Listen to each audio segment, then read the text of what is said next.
అమ్మా, నువ్వైతే బరువు తగ్గావు, మళ్ళీ పెరగలేదు.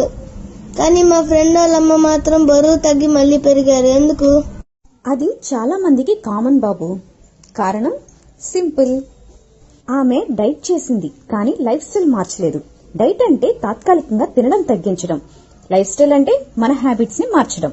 చాలా మంది వెయిట్ తగ్గిన తర్వాత మళ్ళీ పాత అలవాట్లకి వెళ్తారు. అందుకే వచ్చిన రిజల్ట్ కూడా మళ్ళీ పోతుంది.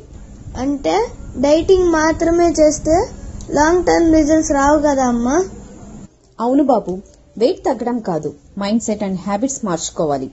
Food, water, sleep, activity, coach support, ఇవే మెయిన్ పిల్లర్స్. ఈ చేంజెస్ అనేవి ఇండివిడ్యువల్ గా చేయటం అనేది కొంచెం కష్టంగా అనిపిస్తుంది. అదే కోచ్ సపోర్ట్ తో చేస్తే కన్సిస్టెన్సీ అనేది బాగా ఉంటుంది. అదే రీజన్ కదా నువ్వు లాంగ్ టర్మ్ రిజల్ట్స్ మెయింటైన్ చేస్తున్నావు అమ్మా.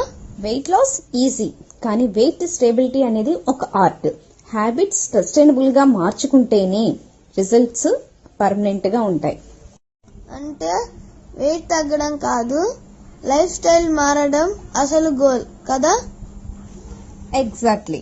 Temporary diets give results, sustainable habits keep results. మార్పు కావాలి అంటే డైట్ కాదు, లైఫ్ స్టైల్ మార్చుకోవాలి.